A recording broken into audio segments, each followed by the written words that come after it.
Assalamualaikum warahmatullahi wabarakatuh. Halo teman-teman semua. Pada kesempatan kali ini, kami dari kelompok 10 Budgeting akan membahas tentang anggaran utang dan modal. Berikut nama-nama kelompok kami. Yang pertama, Zunia Masita. Yang kedua, Risa Faridatul Asma. Yang ketiga, Nike Endar Putri Wardani. Untuk itu, simak pembahasannya berikut ini. Dalam anggaran utang dan modal terdapat 4 subbab. Yang pertama, jenis utang dan manfaatnya. Yang kedua, faktor yang mempengaruhi. Yang ketiga, penyusunan anggaran utang. Yang keempat, penyusunan anggaran modal. Anggaran utang sendiri mempunyai pengertian sebagai berikut. Anggaran utang adalah anggaran untuk memperoleh dan membayar utang. Sedangkan utang kebalikan dari piutang. Utang adalah kewajiban debitor atau peminjam untuk melaksanakan sesuatu kepada kreditor atau pemberi pinjaman selama jangka waktu tertentu. Yang pertama, jenis utang dan manfaatnya.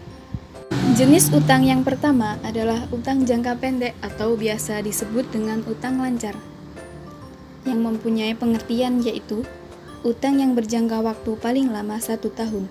Misalnya, utang usaha, beban terutang, wesel bayar, kredit modal kerja, dan lain-lain. Yang kedua adalah utang jangka panjang atau biasa disebut dengan utang tak lancar, yaitu utang yang berjangka waktu lebih dari 1 tahun. Misalnya, utang obligasi, utang hipotek, kredit investasi, dan lain-lain. Utang jangka pendek diartikan sebagai utang yang harus diselesaikan dengan menggunakan harta lancar atau pembentuk kewajiban lainnya. Misalnya, utang usaha dibayar dengan kas atau aset lancar, atau utang usaha diselesaikan dengan cara meminjam di bank dalam bentuk kredit modal kerja. Selanjutnya adalah utang usaha. Utang dagang berbeda dengan utang usaha. Utang dagang adalah utang yang terjadi sebagai akibat membeli barang dagangan secara kredit. Dan utang dagang hanya terdapat pada perusahaan dagang. Sedangkan utang usaha adalah utang yang terjadi sebagai akibat membeli barang atau jasa secara kredit untuk keperluan rutin atau sehari-hari. Selanjutnya adalah beban terutang. Beban terutang atau yang biasa disebut dengan akrual beban adalah utang sebagai akibat pengakuan beban pada saat terjadinya walaupun saat belum dibayar. Misalnya, utang gaji dan upah, utang bunga, utang pajak, utang sewa, dan lain-lain. Selanjutnya adalah utang wesel. Utang wesel terjadi karena suatu perusahaan mengeluarkan surat pengakuan utang yang berisikan kesanggupan membayar sejumlah uang tertentu pada pihak tertentu dan pada saat tertentu, biasanya berjangka waktu kurang dari 1 tahun. Selanjutnya adalah kredit modal kerja.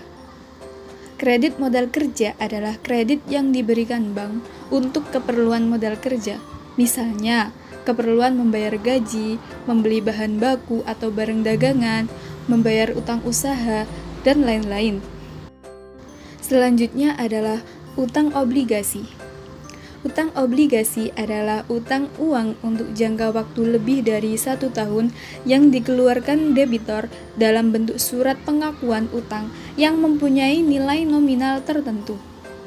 Jenis-jenis obligasi antara lain yang pertama obligasi biasa, obligasi hasil, dan obligasi yang dapat ditukarkan.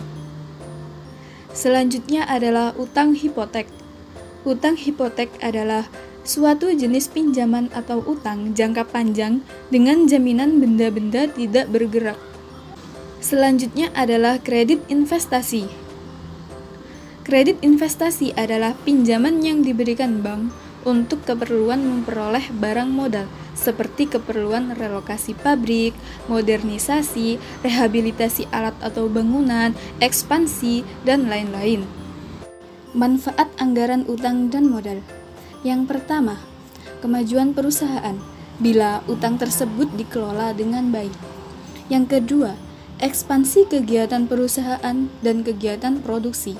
Yang ketiga, sebagai modal kerja. Yang keempat, untuk membiayai aset tak lancar. Beranjak ke poin yang kedua, yaitu tentang faktor yang mempengaruhi anggaran utang dan modal. Faktor yang mempengaruhi anggaran utang ada dua, yaitu ekspansi dan struktur modal. Pada ekspansi ini, selain dibutuhkan tambahan modal kerja, juga dibutuhkan tambahan modal tetap. Ekspansi dimaksudkan sebagai modal, baik perluasan modal kerja dan modal tetap yang digunakan secara tetap dan terus-menerus dalam perusahaan. Yang kedua, struktur modal. Apabila jumlah modal lebih kecil atau kurang dari besarnya aset tetap plus sediaan, maka aset tetap tersebut kurang tertutup oleh modal, sehingga besarnya modal tidak cukup untuk menjamin atau menutup aset tetap. Sedangkan apabila jumlah modal lebih besar dari jumlah aset dan sediaan, berarti aset modal tersebut lebih dari cukup untuk menutup aset tetap, sehingga kelebihan itu dapat digunakan untuk menutup sebagian aset lancar. Sedangkan untuk faktor yang mempengaruhi anggaran modal ada 5 poin. Yang pertama, struktur aktiva, 2. Growth opportunity, 3. Profitabilitas, 4. Ukuran perusahaan, dan 5. Risiko bisnis. Poin selanjutnya yaitu penyusunan anggaran utang. Penyusunan anggaran utang diawali dengan mengumpulkan data belian dan syaratnya, lalu menghitung anggaran utang usaha pada periode tertentu. Setelah itu yang terakhir adalah menyusun anggaran utang usaha. Anggaran utang dibagi menjadi dua, yaitu anggaran utang jangka pendek dan utang jangka panjang. Yang pertama, penyusunan anggaran utang jangka pendek. Misalkan, dianggarkan dari PT Bulehai 3 bulan sebagai berikut. Januari 20.000, Februari 30.000, Maret 40.000. Total 90.000. Syarat pembayaran 5/20 net 30. Artinya, pembeli mendapat potongan 5% bila membayar dalam waktu 20 hari dengan jangka waktu kredit paling lambat 30 hari. Berdasarkan kebiasaan membayar. 1. 50% dari belian setiap bulannya dibayar dalam waktu 20 hari bulan belian. 2. 30% dibayar dalam waktu sesudah 20 hari dalam bulan yang sama. 3. 20% dibayar dalam bulan kedua setelah bulan belian. Dari data tersebut dapat dihitung utang usaha yang dibayar sebagai berikut. 1. Bulan Februari, 50% dikalikan dengan 20.000 sama dengan 10.000, dikurangi potongan 5% dikali 10.000 sama dengan 500, sehingga totalnya menjadi 9.500, kemudian ditambahkan dengan 30% dikalikan 20.000 sama dengan 6.000, menghasilkan 15.500. Bulan kedua yaitu Maret, 20% dikali 20.000 sama dengan 4.000, 50% dikali 30.000 sama dengan 15.000, dikurangi potongan 5% dikali 15.000 sama dengan 750, sehingga totalnya menjadi 14.250, kemudian ditambahkan dengan 30% dikali 30.000 sama dengan 9.000, sehingga totalnya menjadi 23.250, kemudian ditambahkan dengan 4.000, totalnya menjadi 27.250. Ketiga, bulan April, 20% dikali 30.000 sama dengan 6.000, 50% dikali 40.000 sama dengan 20.000, dikurangi potongan 5% dikali 20.000 sama dengan 1.000, totalnya menjadi 19.000, ditambahkan dengan 30% dikali 40.000, menghasilkan 31.000, ditambahkan dengan 6.000, sehingga hasilnya 37.000. Yang keempat, bulan Mei, 20% dikali 40.000 sama dengan 8.000, ditambahkan dengan keseluruhan bulan-bulan sebelumnya, sehingga totalnya menjadi 87.750. Dengan demikian, total utang usaha yang dibayar kepada pemasok sebesar 87.750, yaitu bulan Februari 500, Maret 27.750, April 37.000, dan Mei 8.000. Jumlah belian selama 3 bulan sebesar 90.000 diperoleh dari 87.750 ditambahkan dengan 2.250, di mana 2.250 adalah potongan belian yang terdiri dari potongan belian bulan Februari sebesar 500, Maret 750, dan April 1.000.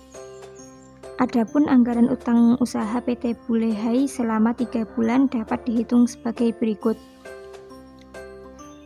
Januari beliannya 20.000, Februari 20% dikali 20.000 sama dengan 40.000, ditambahkan dengan beliannya 30.000 sehingga totalnya adalah 34.000. Maret 20% dikali 30.000 sama dengan 6.000, ditambahkan dengan beliannya 40.000 sama, jadi totalnya adalah 46.000. Yang kedua, penyusunan anggaran utang jangka panjang. Misalkan untuk pembelian mesin dan alat pabrik dengan kredit investasi bank sebesar 11 juta dengan ketentuan sebagai berikut. 1. Bunga 12% setahun dibayar tiap akhir tahun. 2. Angsuran pinjaman beserta bunganya dihitung secara anuitas. 3. Angsuran pokok pinjaman dibayar tiap akhir tahun. 4. Jangka waktu pinjaman terhitung dari awal tahun selama 5 tahun dengan tenggang waktu 1 tahun selama tenggang waktu bunga dibayar. Berikut adalah rumus penghitungan rencana angsuran pinjaman beserta bunganya. A sama dengan B, I buka kurung 1 ditambah I pangkat T per buka kurung 1 ditambah I tutup kurung pangkat T dikurangi 1, di mana A adalah angsuran, B pinjaman, I tingkat bunga, dan T adalah tahun. Jangka waktu 5 tahun dikurangi tenggang waktu 1 tahun sama dengan 4 tahun. Setelah perhitungan tersebut, maka anggaran utang jangka panjangnya adalah sebagai berikut.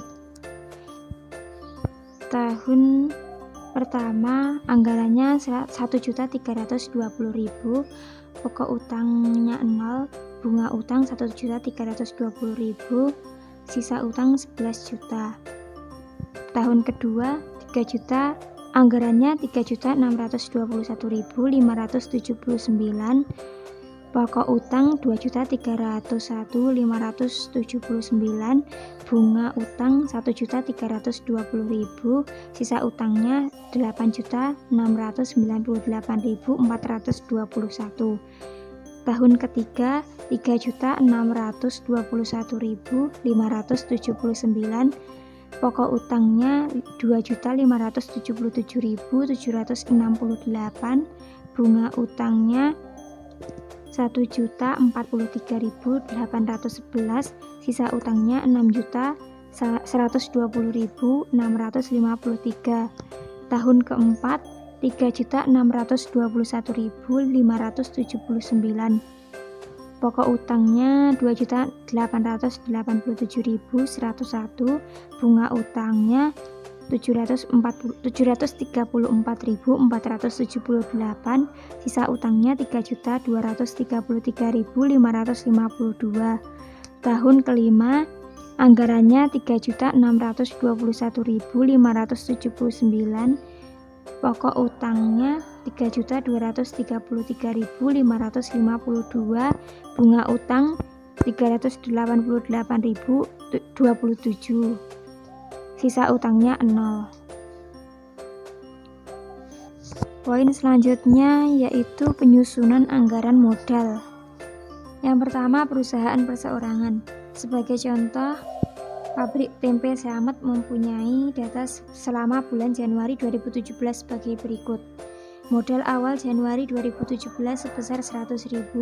Tanggal 15 Januari 2017 direncanakan Tuan Selamat menyetorkan uang tunai untuk menambah modal sebesar 50.000.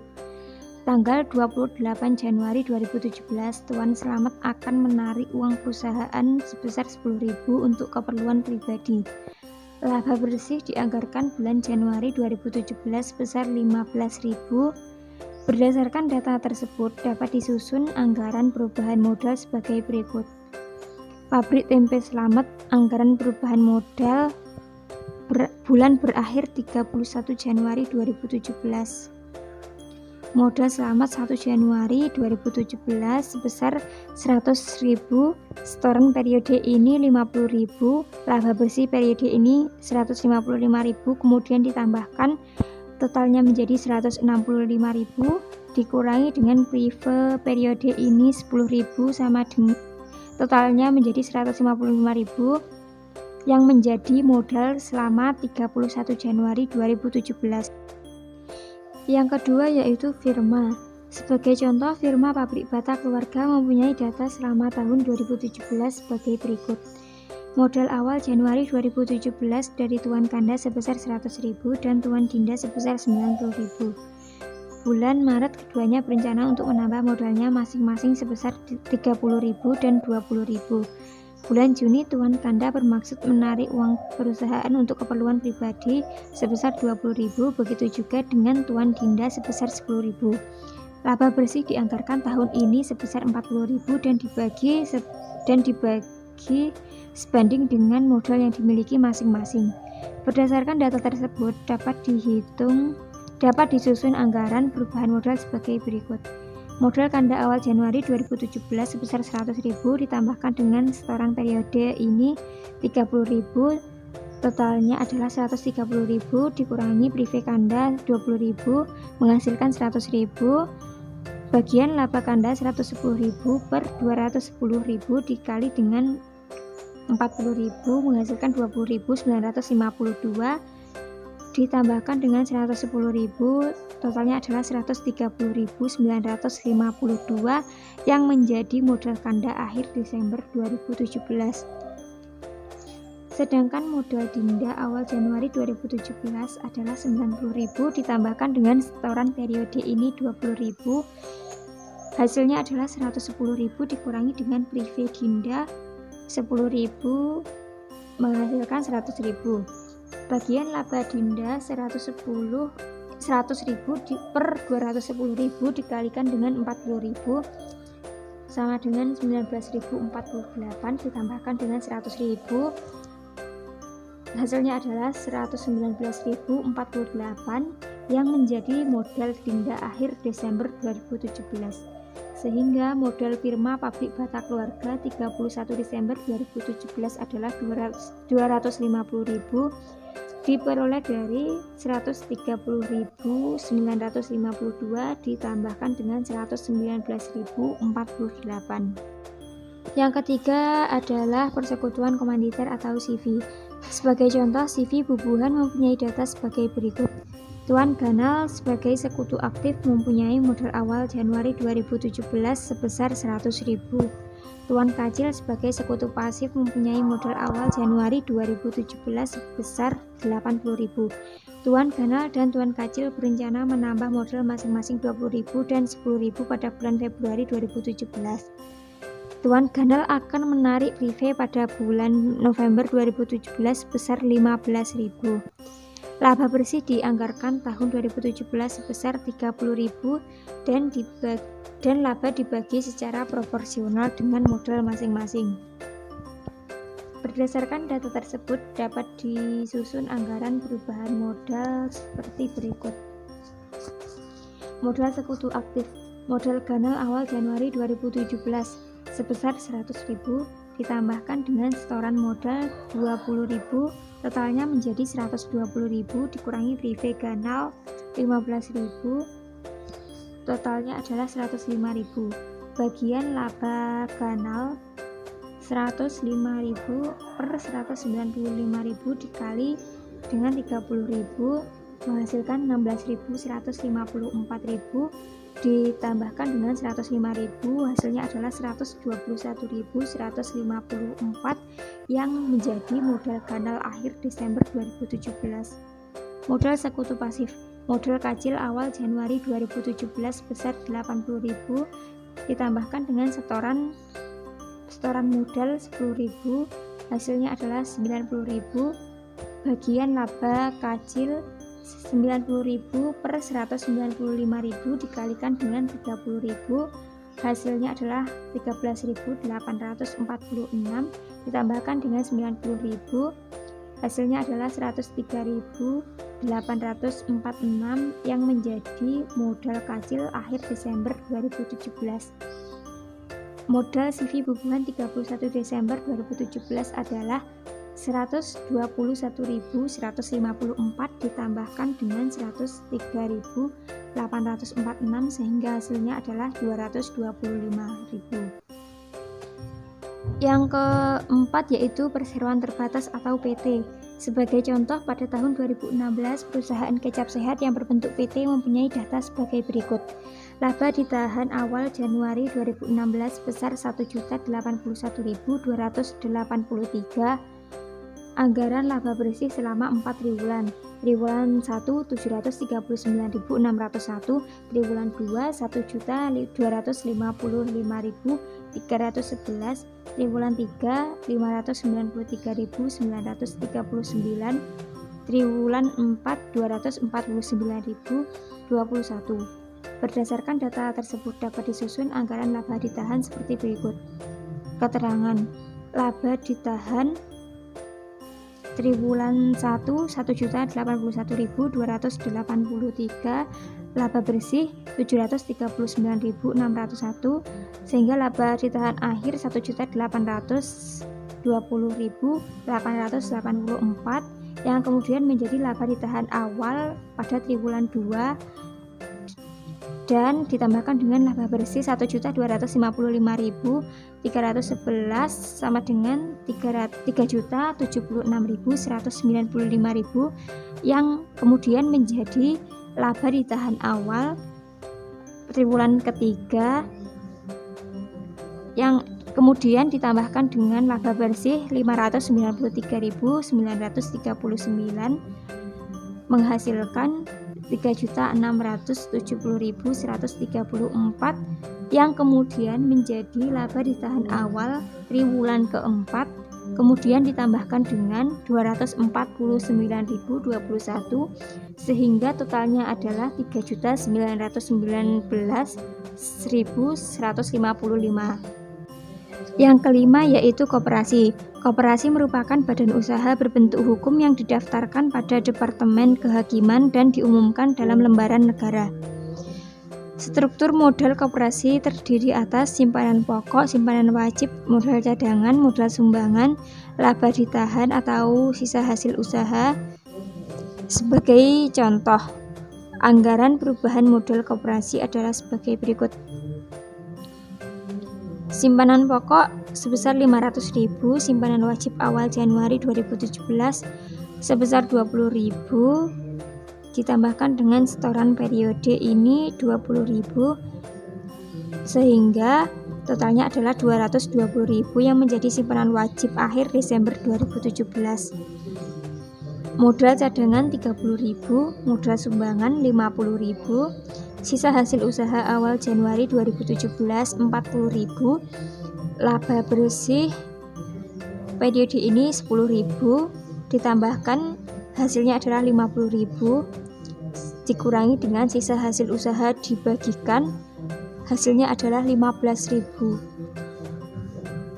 Kemudian dikurangkan adalah hasilnya menjadi 35.000 yang menjadi sisa hasil usaha akhir Desember 2017.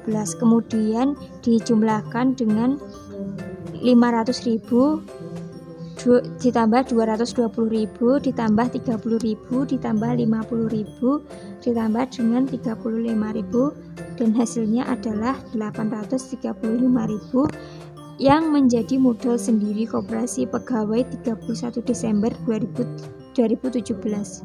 Sekian penjelasan dari kelompok kami. Kurang lebihnya mohon maaf. Semoga bermanfaat dan terima kasih.